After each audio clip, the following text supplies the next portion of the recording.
Okay, this is the third time I've tried to record this because I feel like I keep rambling on and I want to be clear and concise for you. So that's what this third attempt is trying to be about. So I want to use this video as a recap of the first couple weeks and kind of and get you caught up to where I am personally in this challenge. There is a gnat in my face and I'm going crazy. So if you don't know, whenever you're in a caloric deficit, there are things that get you frustrated, like a little gnat in your face. Okay, so anyways, so going back to the beginning of this challenge, right? We started July 1st. I started a week before that. It's a week that I called week 0 because I wanted to be kind of one step ahead of everybody to understand what you were going through as you were going through it. You know, as being able to look back at a week before, reflect on it and stuff, which I understand may make it a little challenging for everyone else, but I just wanted to be there with you so I can kind of walk through this whole process with you, because as you saw in the beginning, for this challenge, I set up 6 little tasks or 6 challenges for me to be able to accomplish basically each day, with me tracking my workouts, my food, my water intake, making sure I'm trying to get enough sleep, and I'm check marking all of those boxes. So that week 0 was just making sure I had everything prepped for that week. These are things that I methodically planned out to make sure that I'm giving myself the best chance, the best opportunity to be able to make changes. And that's what you have to do. I mean, you can make progress and make changes. You don't have to be so focused, but I wanted to maximize the amount of progress that I can accomplish in 6 weeks. I mean, 6 weeks out of a year, you can push yourself for 6 weeks. I promise. You can get through this. All right. Give up the fast food. Give up that sweet tea. Give up whatever it is. I promise I'm not attacking anybody personally. I just, these are some of the things that I know that a lot of people have in their life. They're like, yeah, I'll give up everything, and I can even work out, but I can't give up that Dr. Pepper, or I can't give up that Diet Coke, or I can't give up that sweet tea. I'm like, that's gonna hold you back. It is. I mean, let's just be real. If you have a vice is going to hold you back. Like, I'll tell myself, one thing that I set up, those little challenges, little tasks that I'm having a struggle with, is the whole social media thing. Not in the way that you think. It's not the mindless scrolling for me. I've kind of like got that under control. The biggest thing for me is I enjoy playing games on my phone, and I'm like, let me get another one. If you have Coke or something else that's holding you back, let's try to make progress on it. I'm not saying you have to be perfect, but I'm saying let's make progress.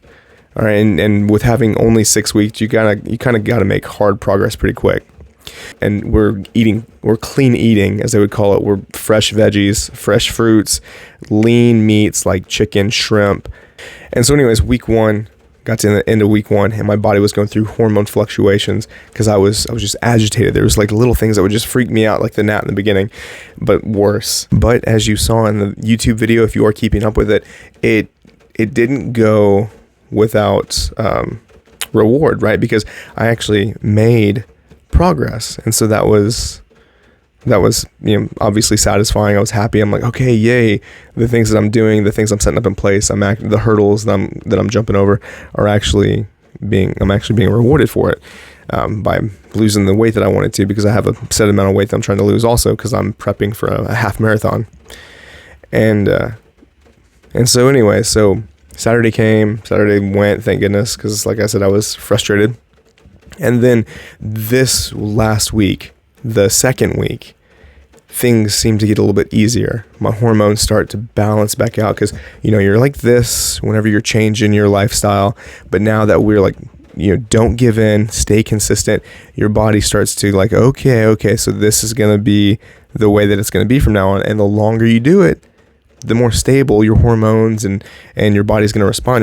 Your body eventually is like, it's stubborn, but eventually it's like, okay, I understand what we're doing now. I am interested to hear your recipes, your perspective of what you're eating. It doesn't have to be fresh or clean, like what I'm calling it. And I'm saying clean. I'm not saying because it's, it's better than whatever everyone else is doing. I'm saying it's clean, but that's just because what it's called, clean eating. And honestly, somebody else told me that, brought it to my attention, because they're like, what are you doing? And I'm like, oh, well, we're doing fresh veggies, fresh fruit. They're like, oh, okay, you're clean eating. I was like, oh, is that what that's called? So That's what they called it, and that's what I'm relaying to you. I want to look at this real quick. Oh, I'll take a picture of myself. Before we go, this is what I want to look at. If you can still hear me, I believe you can. Okay, let's switch over here. I know all these pictures. Hello. So these pictures, right? You can see. Where's my pictures? Are they? No.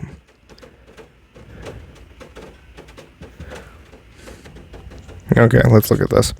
All right, so I wanted to go over this. Anyways, this is on the Facebook Challengers group, and this is the only place that I've actually posted this. So I want you to, let's do this. Hello. And let's do that. So,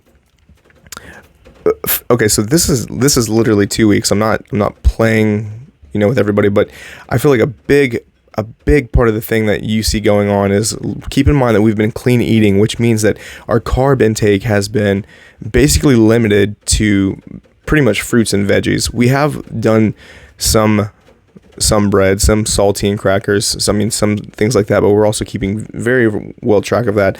And so a lot of times when we eat those, either our body is just probably absorbing and using it right away, or when we go do the workout, it's kind of being depleted. So I feel like a lot, and if we talk to somebody, I'm sure what we could see is here, obviously in my body, what's going on, I'm a lot less bloated.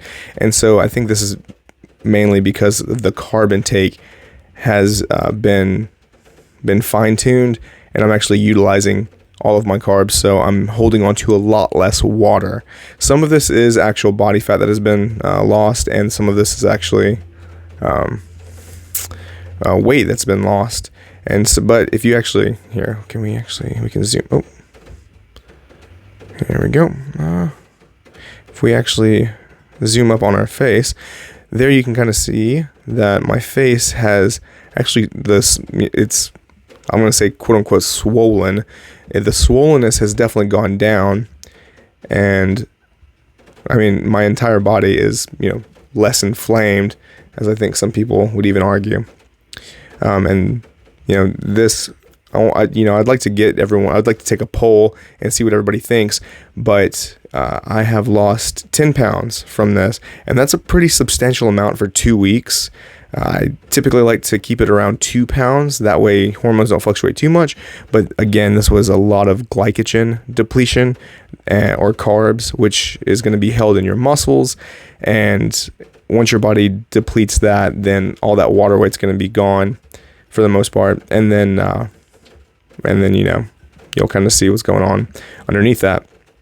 Again, same right here. You can kind of see that my belly looks less inflamed, it's less bloated, and that this is water weight versus no water weight. I feel like that's exactly what's going on here. Again, I'd say that 5 pounds of this is water weight of the 10 pounds I lost, and then the other 5 is actual body weight or body fat with probably a little bit of muscle. If you're pushing yourself and everything is properly aligned, and that you're making sure that you're hitting all the things, I don't want anyone to blame themselves, like, why am I not making progress? What's going on? If you're making sure that your food is right, if you're making sure that you're working out consistently, if you're making sure that you're going to sleep and minimizing your stress, then you are going to make progress. So I believe a lot of the people I've talked to, everyone's feeling better. Everyone's feeling like they're making progress. But I just want to hear from everybody to make sure that everyone in the group is happy with their progress, making progress. And if you're not, please reach out to myself or to Jade, and we're happy to give any suggestions or tips, any way that we can help you. It doesn't have to be a group discussion on the chat. It can be just one-on-one, whatever. So let us know if we can help, and I hope you enjoy the rest of week 3. Take care. Sorry this video was late. There has been a lot of unknown or just unforeseen things happening. So have a good week. Take care. And here we come, week 4, which means that we're going to be halfway through this challenge. So now is not the time to kick back. Now is the time to kick that pedal to the metal, as they say, and really hit the gas on this. Because we have 3.5 weeks left as of now, as of tomorrow. So I'll talk to you later. Have a good night. Enjoy the rest of the week.